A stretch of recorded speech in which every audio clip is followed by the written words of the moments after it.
Donc cette église, elle est classée monument UNESCO et historique. Elle est assez originale de par sa décoration et son architecture. Donc elle a un plan centré, contrairement aux autres églises qui sont en forme de croix latine, donc avec un transept plus grand que l'autre. Elle a une décoration aussi qui est dite musulmane, donc qui viendrait de l'autre côté des Pyrénées, avec sa coupole et ses ouvertures.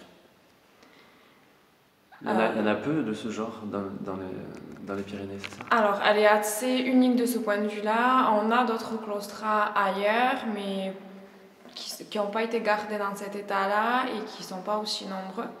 La coupole est similaire à celle d'Oloron. Voilà, on a quelques éléments à droite à gauche qui sont similaires, mais de retrouver tous ces éléments-là dans une seule église, ça c'est assez original. Et l'autre pièce unique, c'est le bout de charpente à l'extérieur qui est d'origine de la construction du XIIe siècle. Et ça c'est carrément exceptionnel d'avoir une partie d'origine du Moyen-Âge à l'extérieur en bois.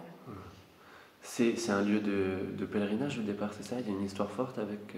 Donc c'était un hôpital, donc à prendre au sens médiéval du terme, hospitalité, qui accueillait des pèlerins, donc à prendre aussi au sens médiéval, donc voyageurs.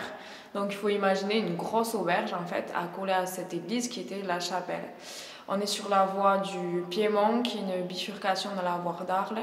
C'est une voie qui n'est pas très empruntée, donc on a environ 700 pèlerins à l'année. C'est justement des gens qui cherchent le côté sportif et le côté aussi retraite spirituelle pour croiser moins de monde que sur les voies du Puy-en-Velay, etc. D'accord.